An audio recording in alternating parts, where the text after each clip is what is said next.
Bonjour tout le monde, je suis ravie de vous retrouver pour cette première vidéo de l'année. Avant de commencer, évidemment, je vous souhaite une excellente, une merveilleuse année 2024. Tout ce qu'on peut vous souhaiter de mieux, quels que soient vos projets, vos objectifs, ou juste aller bien, kiffer la vie et profiter. Parce qu'il n'y a pas besoin de se fixer des milliards d'objectifs et de réaliser des choses incroyables dans la vie pour être bien. Voilà, donc juste, je vous souhaite d'être bien. Vraiment du fond du cœur. Pour cette vidéo de reprise, nous allons parler nouveauté maquillage. En grande partie, on est sur des produits à prix abordable. Et sachez que je n'ai pas encore reçu tous les produits que je veux vous présenter dans cette vidéo. Normalement, il y a un colis qui doit arriver chez moi. Je ne sais pas du tout à quelle heure, ça va dépendre de mon facteur. Et dans ce colis, il y a un blush et un bronzer que j'aimerais beaucoup tester avec vous aujourd'hui. Donc je croise les doigts pour que ça arrive au cours de la journée. Ça commence bien, hein, vraiment. C'est le bordel dès la première vidéo de l'année, ça annonce la couleur pour la suite. Hein. Autre chose que je veux vous dire avant de commencer, dans la barre d'infos, je vais vous mettre un formulaire à remplir dans lequel je vais vous demander de me donner vos produits, enfin de me citer vos produits favoris de la marque Kiko. Je veux faire une vidéo, je teste vos favoris chez Kiko et pour que tout le monde puisse participer, parce qu'en général je fais des sondages que sur Instagram et je sais qu'il y a des personnes qui n'ont pas Instagram, qui sont un petit peu frustrées dans ces cas-là. Donc je vais créer un formulaire avec Google Forms. Alors il n'y a que moi qui peux voir les réponses et ça va être vraiment votre base préférée, votre fond de teint préféré, votre anti-cerne préféré. Rien de très confidentiel, ne vous inquiétez pas. Et après moi ça me permet de trier vos réponses et d'aller acheter les produits en question. Voilà, donc je vous mets ça dans la barre d'infos. Je pense que j'ai fait le tour de ce que je voulais vous dire. Je vais commencer donc à tester ces nouveautés make-up que j'ai achetées. Je suis allée faire un petit tour chez Sephora et j'ai mis la main sur les nouvelles palettes Color Shifter Strange Botanicals. Non, mon accent anglais ne s'est pas amélioré hein, entre 2023 et 2024. Aucun miracle ne s'est produit. Donc, Sephora a sorti une nouvelle gamme dans les palettes Color Shifter. Si vous me connaissez un petit peu, vous savez que les premières palettes qui étaient sorties dans cette gamme-là, j'ai adoré. Et là, c'est le même concept en fait. Hein. On a 5 fards à paupières avec un fard à effet ici au milieu et puis des fards un petit peu plus classiques autour. J'ai pris 2 teintes, sachant qu'il y en a 1, 2, 3, 4, 5, 6 qui sont sorties. Ça coûte 13,99 €. Très bien noté. 32 avis, quasiment 5 étoiles sur 5. Donc j'ai pris la teinte Strange Red Poppy. Alors l'autre que j'ai prise, elle ressemble un petit peu quand même, mais sur un sous-ton différent. L'autre teinte, c'est Mystic Brown Mushroom, champignon mystique brun. Voilà, ils ont la traduction, merci. Et donc c'est beaucoup plus froid, j'ai envie de dire. Et on a, alors c'est pas tout à fait la même teinte, mais ça sort, voilà. Ne me jugez pas s'il vous plaît. Je vais vous swatcher tout ça, hein, mais voilà.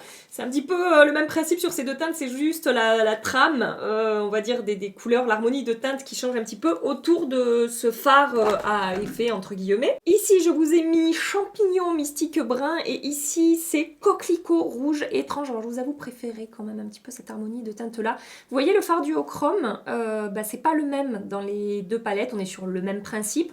C'est plus lumineux là. Peut-être un petit peu plus scintillant pailleté. Là, c'est juste métallisé, légèrement métallisé, on va dire. C'est pas non plus extrêmement métallisé. Et sur les deux palettes, après, on a des fards mat dans des teintes assez classiques et très faciles à utiliser. On a un fard lumineux, irisé dans les deux palettes, là. Vous voyez, vous avez ce brun froid ici et lui un petit peu plus chaud là. Bref, on a une déclinaison de différents finis dans ces palettes. On n'a que 5 fards, mais finalement, je trouve que ça laisse pas mal d'options. Aujourd'hui, j'ai envie d'utiliser cette palette-là sur un œil. Et de l'autre côté, je ferai un make-up différent avec encore une autre palette que je vais vous présenter, que je teste depuis un petit moment. J'ai pas besoin de sortir de chez moi, donc je vais pouvoir ressembler à un truc bizarre, c'est pas grave. Je commence avec cette teinte ici, que je vais déposer au-dessus de mon creux, comme ça, sur mon arcade sourcilière et redescendre un petit peu dans mon creux.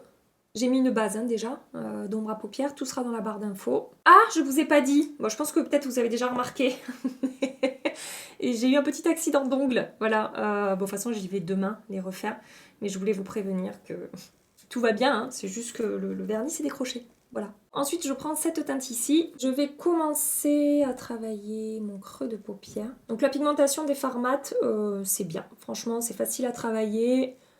On a une pigmentation tout à fait correcte, ça s'estompe bien, ça fait pas de démarcation. Vraiment, ces petites palettes, Sephora, de toute façon, Sephora Collection, ça fait un moment qu'ils nous sortent plein de très bons produits. Hop, coin externe. Toujours la même couleur. Coin interne ici. Je prends le fard mat le plus foncé ici. Pinceau, je vous ai pas dit, le premier c'était un 217 de chez MAC et là on est sur un E27 de chez Sigma. Petit pinceau très pratique, ce truc de chez Sigma là. Donc j'intensifie mon coin externe en remontant un petit peu dans mon creux. Et je viens également intensifier mon coin interne. Je prends ce fard lumineux ici. Pinceau, c'est un pinceau crayon de Make Up For Ever, le 216. Et je dépose ça par-dessus dans mon coin externe. Vous voyez, hein, les fards se travaillent facilement. J'ai vraiment aucune difficulté à construire mon maquillage, à mettre en place les fards, à diffuser, à estomper et tout. Ça se passe très bien. Je fais pareil, coin interne, pardon, ici. Et maintenant, je prends le fard à effet ici. La texture est très jolie hein, sur ce fard, vraiment. Ça se prélève bien, c'est assez doux, assez soyeux. Et je vais déposer ça au centre. Par contre, si vous aimez les fards très métallisés, qui vont dégager beaucoup de lumière, beaucoup d'effets, peut-être ça risque d'être un peu trop léger pour vous. Je réintensifie coin externe et coin interne. Je vais en rester là pour l'instant avec cet œil. Attendez que le make-up soit terminé pour tirer une conclusion par rapport à ce que j'ai fait. Hein. Alors de l'autre côté, je vais commencer un petit peu de la même manière. Je vais commencer à construire mon maquillage avec cette palette. Donc la teinte la plus claire dans mon creux, au-dessus de mon creux là. Je vais juste un peu travailler mon creux avec, pardon, ce fard ici. Je prends le mat le plus... Moi j'ai pas pris le bon pinceau, bon c'est pas grave, trop tard. De la palette là, toujours la même. J'intensifie mon coin externe un petit peu et mon creux. C'est maintenant que je vais changer de palette pour cet œil. Je vais vous parler un petit peu de la Siren Song de LH Cosmetics qui est la petite sœur de la Shimmer Saga. C'est une palette avec 4 fards à effet lumineux qu'on peut utiliser seul, qu'on peut combiner à d'autres palettes sur Beauty Bay, 46 €. Elle est dispo aussi sur le site officiel de LH Cosmetics. Enfin voilà, il y a quelques sites qui revendent la marque. Je vous avais fait une première présentation quand j'avais reçu cette palette parce que c'est la marque qui me l'a envoyée. Hein. Je vous avais fait des swatchs sur Instagram, j'avais appliqué un fard vite fait comme ça à la caméra pour voir un petit peu ce que ça donne. Donc on est sur des fards, comme je vous dis, vraiment multi-reflets, très lumineux, scintillants, pailletés, avec des shifts de couleurs un petit peu différents selon l'angle et la lumière. Je m'équipe d'un patch en ramasse-chute, c'est pas anti-chute, c'est ramasse-chute. Voilà. Je vais commencer par la teinte bleue, ici. Donc c'est un bleu avec des reflets rose-violet. Je vais mettre ça coin externe. Là, j'aurais pu intensifier un tout petit peu plus avec le mat foncé. Je pense que ça aurait été sympa de mettre ça par-dessus. Mais bon, c'est déjà tellement beau tout seul ce truc. Et je le remonte un petit peu, je diffuse un petit peu dans mon creux. Ensuite, je vais prendre cette teinte ici. Je la mets au centre de ma paupière mobile. Je le remonte aussi un petit peu dans mon creux. Et je prends la teinte la plus claire ici, toujours au doigt. Hein. Et je mets ça dans mon coin interne. Alors là, on est sur un blanc glacé avec des reflets roses.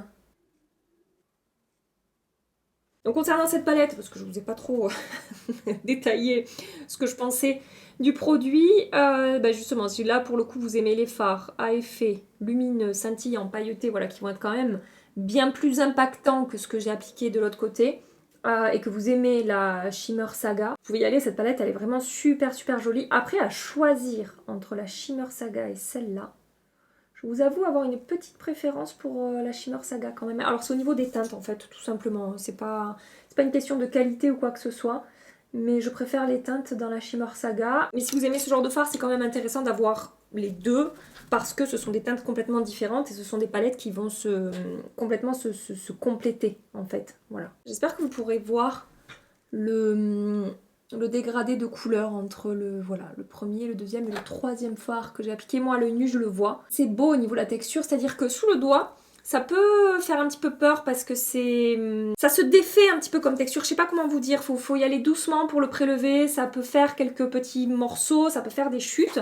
Mais une fois appliqué sur les yeux, c'est tout fin, tout soyeux. Enfin, la texture est fine après en fait sur les yeux. Une fois que ça fusionne avec la peau, ça fait pas du tout d'épaisseur sur la paupière en fait. Voilà, on a également une nouveauté mascara chez Sephora Collection que je vais tester avec vous aujourd'hui. C'est le Love the Lift, 14,99 €. Tiens, super bien noté, aussi 51 avis, 5 étoiles sur 5. La vendeuse m'a expliqué, il a des caractéristiques soins et maquillage évidemment, puisque c'est un mascara. Voilà, c'est une brosse plastique incurvée comme ça, avec des picots de différentes tailles selon la zone de la brosse. J'espère que vous pouvez bien voir. Adieu les cils droits avec le mascara liftant et volume Sephora Collection. Propulse les cils dans une autre dimension. On va voir si propulse mes cils dans une autre dimension. Je commence par la partie vous y voyez ou pas? Par la partie creuse en fait de la brosse. Je vais bien chercher à la racine des cils. Après pour détrôner mon mascara Beauty Bay, que je vais encore de racheter en double là. Il va falloir s'accrocher les gars. Alors là j'ai tourné la brosse. Et c'est pas mal pour une première application là. Alors attendez, je vais voir si je peux construire ça. Il sèche pas trop vite, donc j'ai le temps en fait de travailler mes cils, de les mettre en place et de construire le volume et d'intensifier le rendu en fait. Et c'est pas mal du tout, hein. Ça faisait longtemps que j'avais pas testé un mascara comme ça où je me dis sacré potentiel. Alors attention, je ne dis pas qu'il a détrôné mon High Key de Beauty Bay, mais là quand même on... Ah ouais, c'est pas mal tout, sachant que j'ai un make-up quand même un petit peu chargé, plus un trait de liner noir et tout. C'est pas le meilleur make-up pour se rendre compte du rendu d'un mascara, mais je vous garantis que là, au niveau du rendu, je suis quand même très très satisfaite de ce que j'observe. Je pensais pas que ce serait aussi bien, en fait, c'est peut-être pour ça que je suis très agréablement surprise. Je me disais encore un mascara où je me dis, oh, franchement, rien à voir par rapport au Beauty Bay, il peut aller se rhabiller, mais là non, il a pas besoin d'aller se rhabiller. Il est très très joli. Alors attendez, est-ce que... Non, j'ai même pas zoomé. Ah, voilà. Il a vraiment déployé mes cils, séparé mes cils, volume, longueur, alors peut-être un petit peu moins de longueur qu'avec le High Key de Beauty Bay. Mais ça me fait quand même une très très belle ligne de cils. Après, à voir au niveau de la tenue, comment ça va évoluer. Mais là, comme ça, à l'application, je suis très agréablement surprise par ce que j'observe. Et il est facile à appliquer. On n'est pas sur une texture épaisse ou trop liquide ou trop sèche non plus. C'est vraiment enfin, il a une jolie texture, une jolie matière.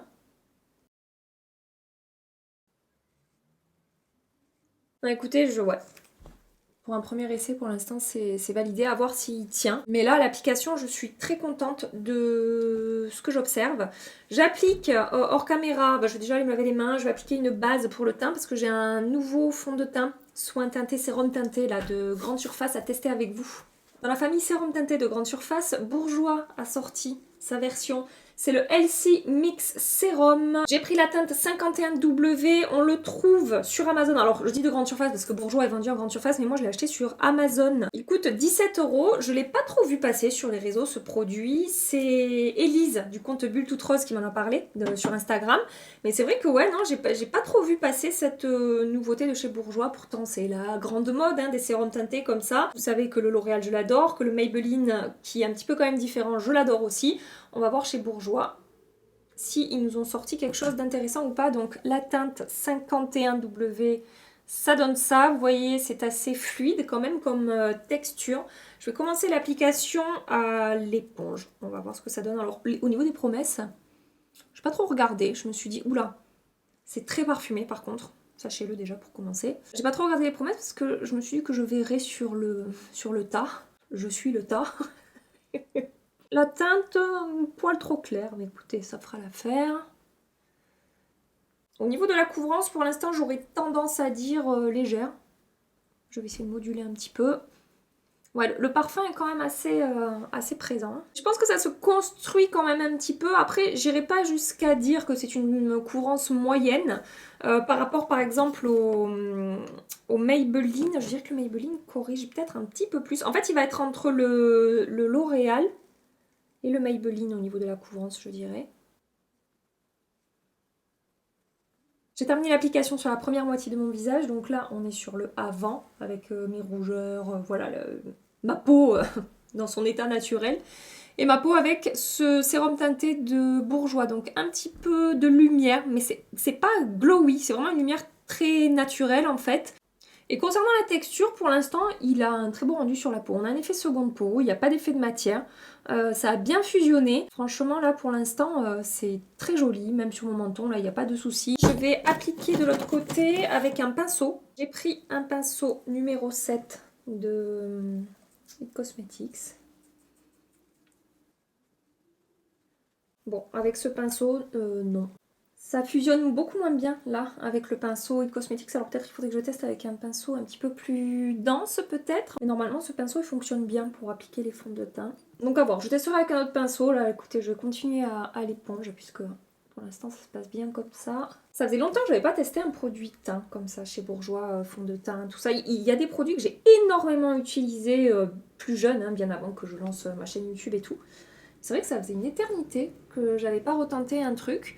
Et pourtant je reçois tant des messages en me disant mais pourquoi tu parles jamais de la gamme justement LC Mix là. Apparemment certains produits sont vraiment très beaux et là quand j'ai vu ça je me suis dit allez, c'est l'occasion de s'y remettre un petit peu du côté de Bourjois. Après Bourjois j'ai pas l'impression qu'ils sortent souvent des nouveautés quand même. Bon écoutez, même rendu des deux côtés là, une fois que j'ai retravaillé à l'éponge, c'est pas mal du tout. Après, quand même, je crois que j'ai quand même une préférence au niveau du rendu sur la peau pour les produits Maybelline et L'Oréal. Je trouve qu'on voit un tout petit peu plus la matière quand même qu'avec les deux autres sérums teintés qui sont vraiment magnifiques sur ma peau. Vous voyez, j'ai l'impression que là par exemple, ici hein, j'ai peut-être un petit effet de matière. Ouais, non, c'est peut-être pas aussi fondu, aussi imperceptible que les deux autres que j'adore. Voilà, donc bon écoutez. Je vais avancer mon teint. Je vais aller voir si le facteur est passé pour voir si j'aurai blush et bronzer. Bon bah écoutez, le facteur n'est pas passé, il ne passera jamais. Du coup, j'ai avancé mon teint hors caméra. Anti-cerne, blush et bronzer. J'adore le rendu blush et bronzer. J'ai utilisé deux produits Physicians Formula. Le Butter Bronzer en teinte bronzer. Et le Matte Monoï Butter Blush en teinte Mauve Matte. C'est vraiment très joli au niveau du rendu sur mon teint, puis c'est vraiment harmonieux avec le reste de mon maquillage. Sur mes lèvres, pour info, ces merveilleuses choses-là de Maybelline, je suis en train de me dire, est-ce que je les ai oubliées dans ma vidéo Best of 2023 Petit Prix?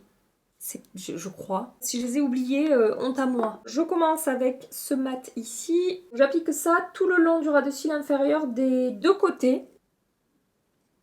Ensuite, je prends ce mat ici avec l'autre côté du pinceau. Je vais intensifier le coin externe ici. J'ai intensifié un petit peu le coin interne ici. De l'autre côté, je vais laisser ça juste au coin externe. Ensuite, je prends le marron ici, là, lumineux. Coin externe. Et coin interne. Je prends le fard le plus clair là qui est légèrement satiné. C'est pas un lumineux mais c'est pas un 100% mat non plus.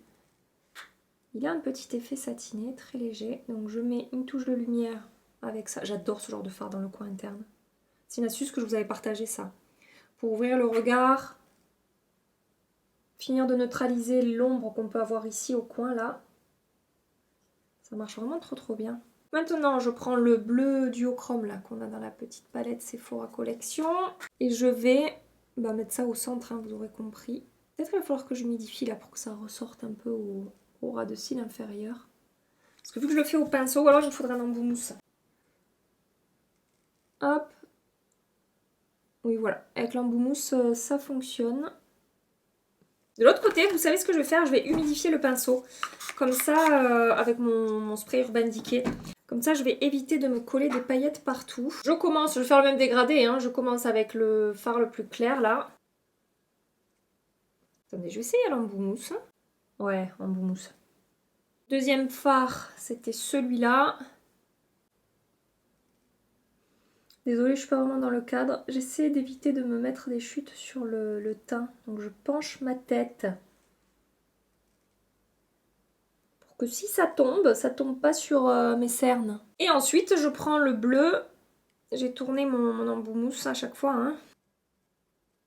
De ce côté de mon œil, je vais mettre le Infaillible Gel Automatique Eyeliner en teinte, c'est la teinte bleue. Bon, écoutez, ça sera dans la barre d'infos. Est-ce que je fais pareil de l'autre côté? Est-ce que je me colle du bleu dans la muqueuse? Oui, écoutez, c'est parfait, ça va très bien. Je mets du mascara au ras de cils inférieur. Donc j'ai terminé ce maquillage, laissez-moi vérifier au niveau du rendu sur les yeux, le teint. Écoutez, le sérum teinté de Bourjois, je le préfère poudré que non poudré. Je trouve qu'en fait avec ma poudre Tarte, la matière a mieux fusionné avec ma peau et il y a un rendu un peu moins, enfin c'était pas beaucoup visible mais je vous avais dit qu'on voyait quand même un petit peu la matière. Et là je trouve que ben, j'ai un très très joli teint et sur les yeux j'adore le rendu des deux côtés en fait. Je sais pas ce que vous en pensez, mais là c'est très joli. Dans un registre un petit peu différent quand même, de ce côté, c'est canon, elle est trop belle hein, cette palette. Celle-là, je l'ai quand même beaucoup utilisée par rapport à celle-là que j'avais très peu testée. Bref, je suis très contente du rendu de mon maquillage, même si j'ai pas les... les yeux qui ont la même tronche. Je reviens ce soir, alors ça sera pas une très grosse journée parce que je suis invitée ce soir et forcément je ne vais pas sortir comme ça, hein, voilà, ce soir. Donc il faudra que je refasse mon make-up et tout avant de partir, mais bref, on fera quand même un point au niveau de la tenue, puis ce sont des produits que je continuerai à tester. Je reviens tout à l'heure. Des bisous. Ça fait 6 heures à peu près que je porte le maquillage, je n'ai pas fait de retouche, c'est une petite journée comme je vous ai dit, mais... pour un petit peu challenger cette journée make-up, j'ai fait mon sport avant de revenir filmer là, cette partie de vidéo. J'ai transpiré comme une truie. Donc je me suis dit que ça compensera les 3-4 heures supplémentaires qui manqueraient à cette journée pour vraiment avoir poussé les produits au test, à un bon test au niveau de la tenue. Alors attendez, laissez-moi attraper un miroir. On va faire le point ensemble. Alors j'ai vu que le mascara... il avait un tout petit peu transféré, mais quand même un petit peu, donc j'ai un tout petit peu de noir au-dessus, mais c'est vraiment très très léger de ce côté-là. Par contre, au drame, au désespoir, il a bavé ici au ras de cils inférieur sur mon anti-cerne. Alors j'ai mis un anti-cerne très... enfin j'ai mélangé un anti-cerne très hydratant aujourd'hui avec mon anti-cerne Revlon. J'ai mis celui de chez Glowish by Huda Beauty parce que j'ai le contour d'œil sec en ce moment avec le froid qui fait, enfin j'ai la peau... toute fripée, toute sèche, donc voilà, je mélange souvent mes anti-cernes avec des trucs bien hydratants. Et donc, ben, je me demande si ça n'a pas joué par rapport au transfert. Est-ce que vous y voyez bien ? Je sais pas, j'ai l'impression que ça manque un petit peu de lumière quand même. Donc peut-être que c'est cet anti-cerne très hydratant qui a fait que ça a transféré ici. Il aurait peut-être fallu que je poudre mon... ben non, je dis n'importe quoi parce que j'ai pas mis d'anti-cerne hydratant sur le dessus. J'avais même poudré mon arcade ici au-dessus. Donc j'ai l'impression que ça transfère quand même un petit peu. Il faudra que je reteste. C'est dommage parce que franchement après la courbure il a bien tenu. Il a pas fait de chute, il s'est pas effrité au cours de la journée. Et vraiment il me fait une belle ligne de cils. Je suis dégoûtée qu'il ait pas un petit peu mieux tenu que ça. Les ombres à paupières. Bon les ombres à paupières ça a super bien tenu. Je n'ai rien à dire de ce côté-là. La qualité de cette palette, j'en suis très contente. Le rapport qualité-prix, très bon, il n'y a rien à dire. Et là, bon, on n'est pas sur le même budget, mais en même temps, les effets après ne sont pas les mêmes. Et maintenant, le fond de teint. Bon, c'est pas super le fond de teint. Bon, je brille quand même un petit peu, mais ça, c'est pas ce qui me dérange le plus. Avec un fond de teint qui tient bien, je fais une retouche sébum et puis je peux repartir, c'est bon. Là, j'ai quand même de l'effet de matière. J'ai quand même sur mon menton ici un effet un peu gras et épais. J'ai les mots qui viennent après. C'est pas catastrophique, mais c'est pas du 100% non plus. Sur les ailes du nez, c'est pas super super. Donc bon, je retesterai avec autre base, autre poudre. Je vais pousser les tests évidemment parce que bah j'ai pas... voilà, ce n'est qu'un crash test. Donc je vais vous laisser maintenant. Très vite parce que je suis à la bourre déjà et il faut que j'aille me laver les cheveux et tout, je peux pas sortir comme ça de chez moi. Et puis on se reparle très bientôt. Je vous fais des milliards de bisous. Mouah. Prenez soin de vous et à très bientôt. Et n'oubliez pas le questionnaire Kiko dans la barre d'infos. Bye bye.